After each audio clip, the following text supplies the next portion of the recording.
Hello guys, welcome back to SWS Boxing.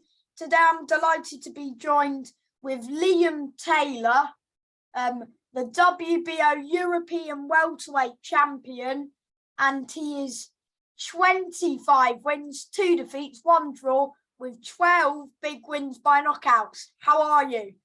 I'm good, mate. I'm good. Yeah, still celebrating my win. Still all sinking in. My first major title, so yeah, I'm happy. Yeah, of course you beat Martin Harkin, is it? That's the man. Yeah, that's who I beat.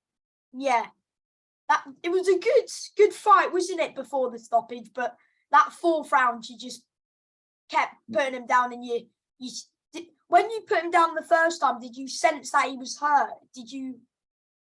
Yeah, well, I put him obviously down at the end of the third. I knew there was probably only 10, 15 seconds left, so I thought I have to see the round out just because I knew that obviously there wasn't enough time to finish it.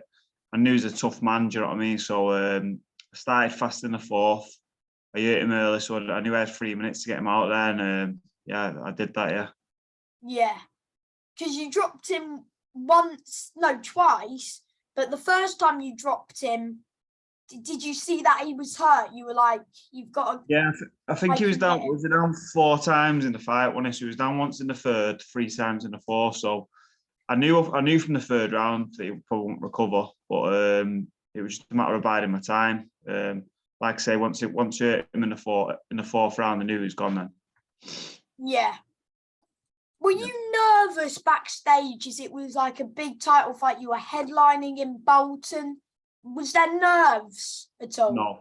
No. I mean, like I say, it's 11 years I've been professional now. It's the norm to me. Do you know what I mean? The hardest bit for me is getting through the training camp. Fight night's easier. I love it. I love the adrenaline. I love the pressure. So no, I wasn't nervous. No. Oh, before your fights, how long do you get in the changing room? Like, do you arrive 2 hours before the fight, or how long before the fight? Yeah, I don't like to be there for too long. So maybe 2 hours at a max. You know, generally an hour and a half, maybe get my hands wrapped, warm up, straight in. I like to just stay in my hotel room and zone into the fight and get used to it, and then get to the venue and just get straight to business then. So spend a couple of hours getting in the zone then. Yeah, but all respect to Martin Harkin, he did well to stay in it while the fight lasted. So fair play to him. Definitely, he started fast. You know, he had a good. You know, he was competitive for the first 2 rounds. I knew that he was going to be that. You know, he's a tough man. So, but I knew once I started getting to him, working the body, tiring him out, I was going to get him out of there. Yeah. So did you expect, did you think that you were going to finish him off early? No, listen, I trained for 10 rounds, you know what I mean? But I knew that the pace he'd set in the 1st and 2nd, he couldn't carry on with that, whereas I could, you know, fit for 10 rounds. So yeah, because you've been to these harder fights. You've had more experience. Yeah, that's it. Like I say, he's been in with good fighters. You know, he went the distance with McKinson. He beat James Moorcroft by stoppage. He sparred quite a few times. He's a good fighter. So I knew he was capable, you know, but I just had to stay switched on and get the job done. And you did it in good fashion, mate. So you should be proud of that. That's it, yeah. So, you know, hopefully it sets up for bigger fights again, you know. So it's a bit of a stepping stone fight for me to push on and either fight for the British next or other opportunities might come across. I'm not sure. Yeah, because all the WBO title. Yeah. Yeah, because what's your belt? Is it like a mandatory for it, or? No, I think it's just a matter of defending it. So it's more of a ranking belt, you know. So it'll give me a top 15 or top 20 ranking with the WBO. But obviously, it was more so to get a title on the line. But you know, my main aim is to get the British title. Obviously, like it's a matter of defending this belt against another top fighter, then I'll do that. But we'll just see what options, you know, come across in the next couple of months. The British champions, Echo Essuman. Yeah, it's a good fight. Yeah. So I reckon that would be a great fight. You v Echo. Yeah, definitely. Listen, we fought similar opposition. He's fought Tetley and fought Jenkins. I fought both of them. Similar sort of results. So I reckon it makes for a good fight. Both got good work rate, throw a lot of shots. I think he's beat Tyrone Nurse as well, same as me. So there's 3 coming. there. So it makes for a good fight. Like I say, I think he just won the British title outright. So I don't know if he's going to stay around British level or move on to European. But either way, whether I fight him or fight for the vacant title, I'm happy either way. No, so basically he won the British last year against Jenkins. Then he's defended it against Danny Bull and Antwi. Yeah, Tetley. He's beat. That's what I mean. But he beat Tyrone. So common opposition, he's beat Tyrone Nurse like I have, Darren Tetler, Chris Jenkins. So that's the common opposition. Yeah. Like I say, we've all sort of beat both of the opposition pretty similar. I'd say he's won it outright now. So I don't know if he's going to stay around the British scene. If he does, I'm happily fight him. I'm sure it'll be a great fight. Or you'll fight whoever's put in front of you for that title. Exactly, like I've always done in my career, I've fought anyone that I've been matched against, and I'll continue doing that as long as it's an exciting fight and it makes sense.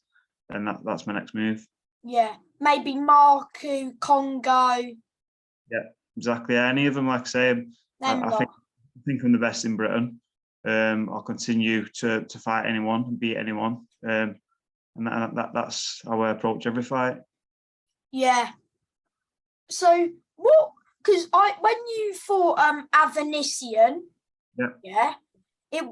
I thought the first round before you got dropped in the first round, I thought you were doing very, very well. Yeah, same. It makes two of us. No, I think the problem I had there, I probably went a little bit on the front foot a little bit too much too early. But obviously, you can punch Avanesian. You know what I mean? I wasn't out my back knocked out, but I got beat off the better fighter on the night. But again, I fought a world-class opposition there. He's not European level, fought him for the European title, but it was a great opportunity and something that I've learned a lot from. Yeah, mate.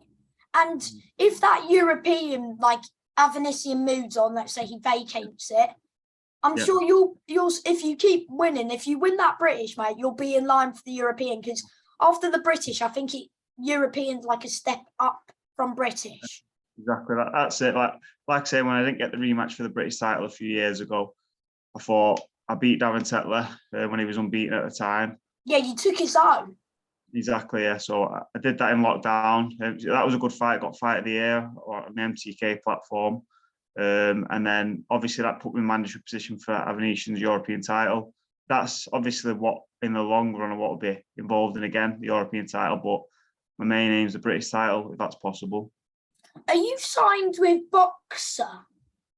No, I'm not signed with anyone. I'm just managed by Tom Stalker.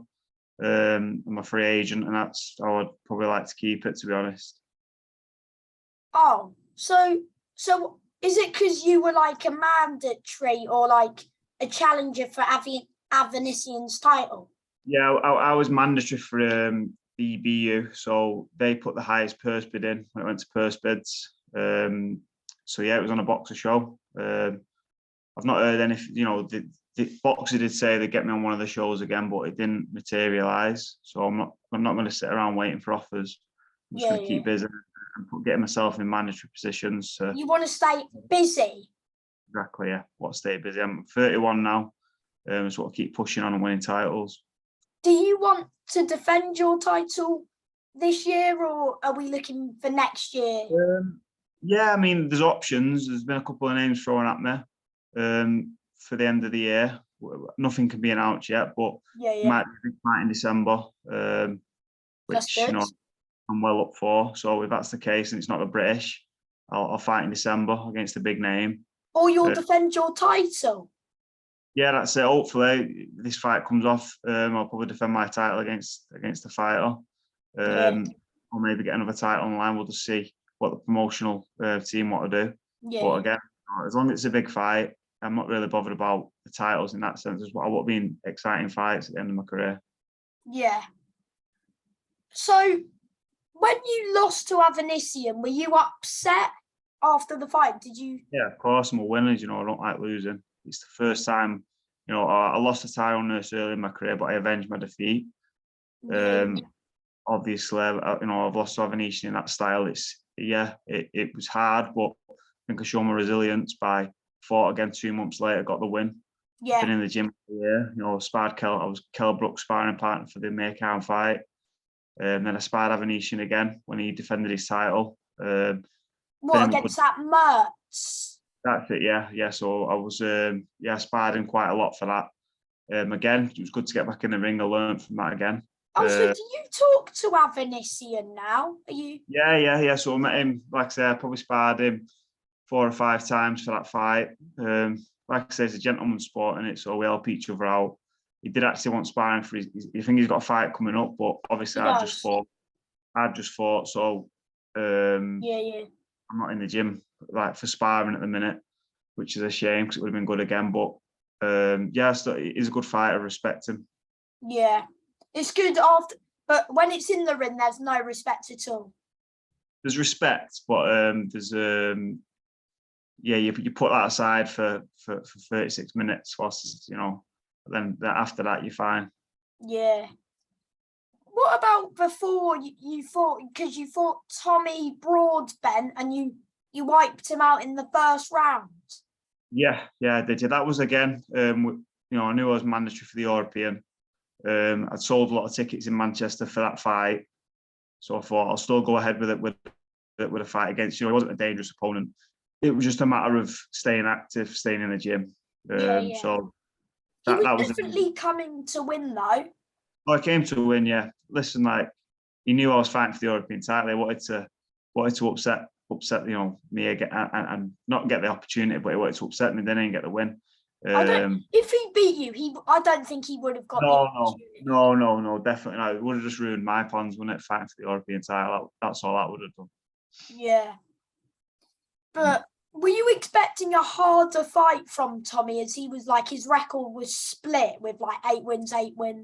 I mean, 8 wins, defeats. Yeah, I think he'd not been stopped like that before. So obviously, I was expecting to get the 6 rounds. It was only a 6 rounder, again, just to tick over. But he folded after the first, really. But credit to him for taking a fight. Obviously, he was out of his depth, but it was more about a training camp, staying in shape, getting ready for the Avanesian fight, which I was fully prepared for. But obviously, on the night, tactics work a wonder sometimes.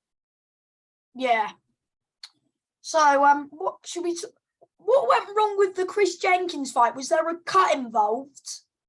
Yeah, there was a cut involved with the Jenkins fight. Obviously, I was mandatory again for the shot, so fought him. I think I won the first, had him down in the second, was winning the third, winning the fourth. There was an accidental head clash with 4 seconds to go. Who got cut? You? Him, no. Jenkins, yeah, standard for him. He gets cut all the time. Promised me the rematch, as did obviously Frank Warren, and it didn't materialise, obviously, because they knew he was going to get beat. So then COVID came, and I just didn't get the shot. So then he got beat off Esserman, I think it was. Oh, yeah. So, yeah, then that's it. Again, I've not really had a shot. I've not had any opportunities, so I had to force my way into winning fights. You don't really need to fight him anymore because he's not in the British. Not relevant. He's not there at the minute because he's lost like his last 3 fights. So he's not there. So you don't need to chase the rematch anytime. No, I wouldn't give him the rematch now. I believe that I'm on the up and he's on the slide. You know what I mean? I reckon you stop him. Yeah, I do as well. After seeing how he performed, you know, his last couple of performances, I think, like I say, he's on the slide. I'm only getting better. So yeah, it's not a fight I'd want. Like I say, I only want good fights for, you know, that's good for the fans and makes sense. That doesn't. Yeah. Would you fight Tyrone Nurse in a trilogy fight? No, again, because he brings nothing to the table now. You know, at the time he did a couple of defeats. He's not been active. Is he not in the title picture anymore? Don't think he's not. As far as I'm aware, he's not boxing quite a long time. I don't know if he's still boxing. Don't get me wrong, if he was in the gym and he was active, it'd be a great fight for the third time, but he's not. So again, there's no relevance to that fight. Yeah.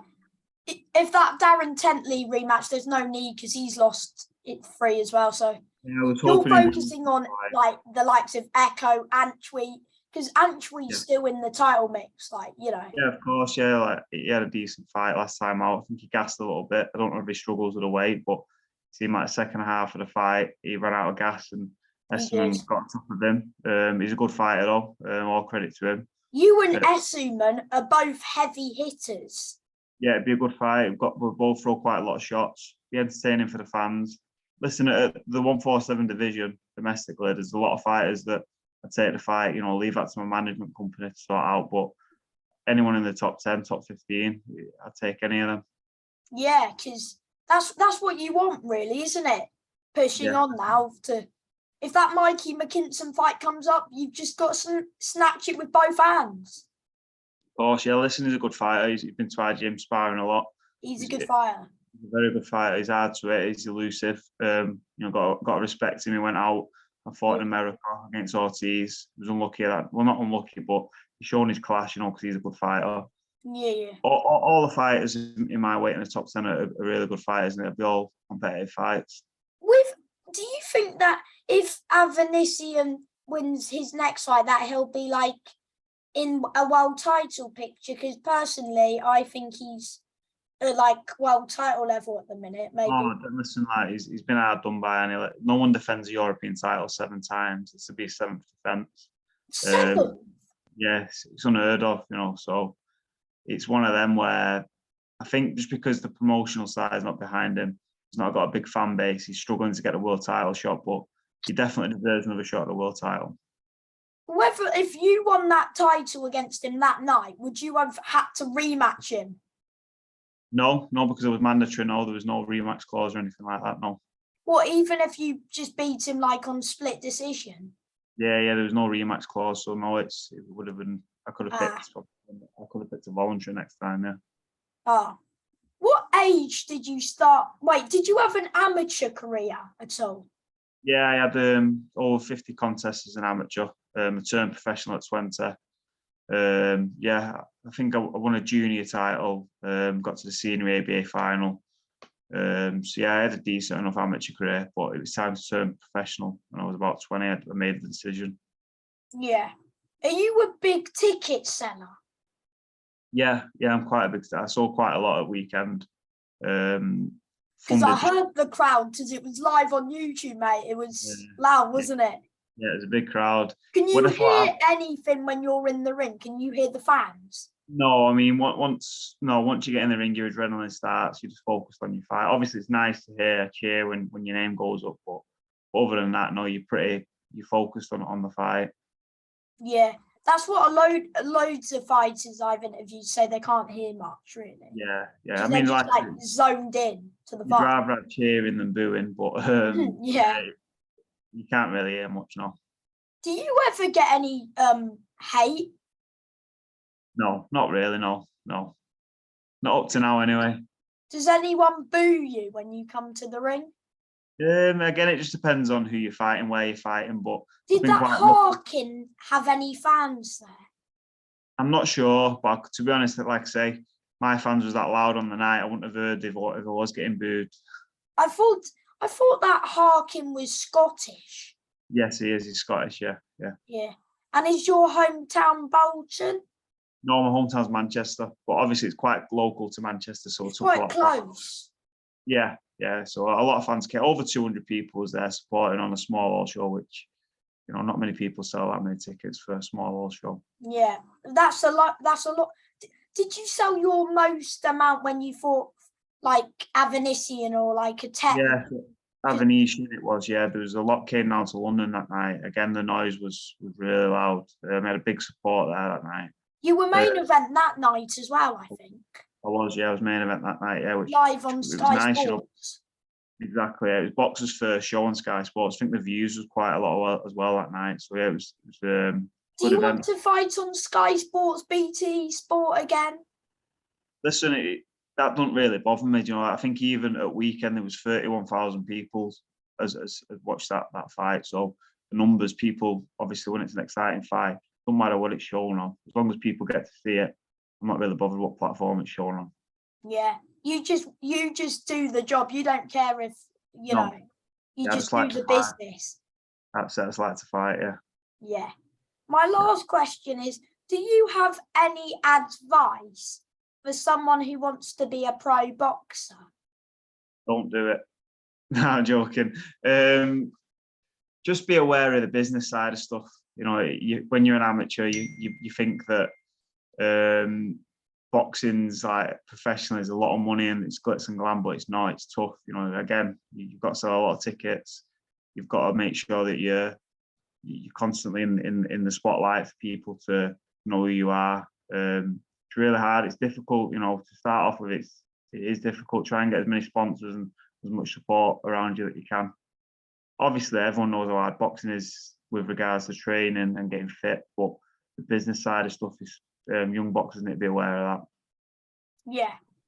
And before I let you go, congratulations on your win on the weekend. You absolutely smashed it. Thank you for your time. Thank you for that. Nice one, mate. Bye, mate. Cheers. Bye.